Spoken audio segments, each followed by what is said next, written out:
šiandien iš tiesų norėčiau pasikalbėti apie efektyvų elektros energijos vartojimą namuose.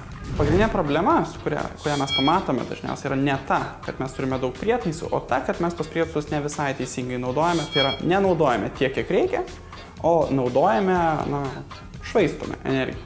Švaistydami energiją mes skaičiuojam, kad mes galime prarasti apie 25% savo suvartojimą. Reiškia, jį nukirpę mes iš karto sutaupime keliasdešimt litrų per mėnesį. Už keliasdešimt litrų, manau, visi mieliau nueitų į kiną arba nusipirktų skaniai pavalgyti, negu iš tikrųjų mokėtų už elektros energiją. Paprastas ir kasdien sutinkamas dalykas tai yra šaldytuvas. Šaldytuvą turbūt rasime beveik bet kuriuose namuose. Šaldytuvo kaina, sakykime, yra apie 15 litrų per mėnesį. Grynai už energiją, kurią jis naudoja. Standartiniu atveju. Tačiau, jeigu mes, pavyzdžiui, nevalom šaldytuvą ir ant jo galinės sienelės susidaro 3% ledo, tai staiga tampa ne 15-20 litrų. Tai yra vien tas paprastas nepasirūpinimas prietaisų, jo laiku nenuvalimas, mums gali iš tikrųjų kainuoti 60 litrų per metus, kas taip pat nėra mažai. Dar vienas geras pavyzdys būtų mūsų kasdien naudojama elektrinė viryklė. Įsijungiam, kažką išsiveriam, pastebim, kad jinai dar labai ilgai lieka karšta. Šitą dalyką mes tiesiog galime pasinaudoti savo naudai. Tai yra, mes galime likus minutė, likus dienos, likus 4, tiesiog išjungti viryklę. Pamatysit, energijos vartojimas kris iki 0, o vanduo ir toliau virs, blynai ir toliau keps ir viskas ir toliau veiks, nes ta viryklė tiesiog lieka karšta dar labai ilgai. Taip pat, kas yra labai smagu, tai visada galite įdarbinti vaikus. Pažadėjus vaikui, kad pusę sutaupimo jis gauna pats, taigi pamatysite, kad vaikai pradeda viską išjunginėti, pradeda rūpintis jūsų namais ir jums patiems nebereikia apie tai galvoti. Iš tikrųjų, visada reikia atsiminti, kad 1 kWh elektros energijos Lietuvoje pagamintos elektros energijos gali būti 40, 50, 60 gramų CO2 išmetamų į orą.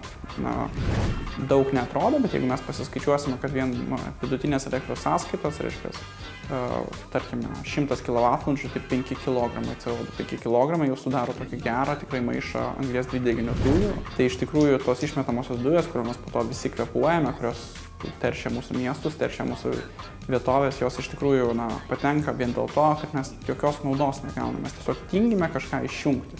Tai iš tikrųjų, jeigu mes mylime savo gamtą ir aš tikiu, kad visi mylime tą Lietuvą, kokia jinai yra, labai graži šalis, tai vertėtų susimastyti ir galbūt nesakau, nežiūrėkime televizorius, bet sakau, kai mes nežiūrime televizorius, galbūt nešvaistykime energiją. Visi, pirkdami automobilį, kiekvieną paklausus, kiek jis naudoja kurą, sako 5,9 litro mieste ir 4,5 užmiestyje. Paklausus, o klausyk, kiek tavo šaldytuvas naudoja elektros? Ir staiga, nežinau. Tai visada verta pasižiūrėti į gaminio ženklinimą. Tai yra, reikia turėti omeny, kad A+ nuo C gali skirtis tarp 30 ir 40% elektros vartojimo. Teko matyti šaldytuvą, kuris kainavo 20 litrų daugiau ir mes skaičiavom, kad per 2 mėnesius jisai tą jau 20 litrų atpirks, nes jis buvo daug racionaliau ir geriau energiją vartojantis negu C klasės paženklintas šalia. Tai iš tikrųjų, kalbant apie lemputes, mes dažnai susidurime su keliomis dilemomis. Pirmiausia, paprasta ar taupanti. Tai jeigu mes turime paprastą lemputę, aš jau galiu pasakyti, kad praėjus keliom sekundėm jinai karšta, didžiąją dalį energijos paverčia šiluma ir tik maža šviesa. Ir iš tikrųjų šita lemputė yra 60 vatų. Šitos lemputės apšvietimas yra lygiai toks pat, mes jį galime patikrinti su prietaisais, tačiau jinai iš tikrųjų naudoja tik tai 15-16 vatų.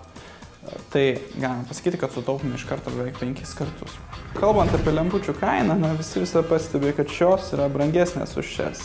Ir tai yra labai natūralu. Pirmiausia, taupančios lemputės, jos gerokai ilgiau gyvena. Jos gali šviesti, tarkime, kelis metus, kai kaitrinės perdega per pusmetį, per 8, per 10 mėnesių. Antras dalykas, ką reikėtų visada atkreipti dėmesį, tai yra, kad taupiosios lemputės dažniausiai turi garantiją ir tą garantiją visada reikia įvertinti ir nebijoti jo naudotis. Jeigu jūs dažnai išjungiate toje vietoje šviesą, pasirinkite lemputę, kuri galbūt nebūtinai pati brangiausia, bet taip pat nesirinkite labai pigių akcijinių, nes jos dažniausiai yra nekokybiškos.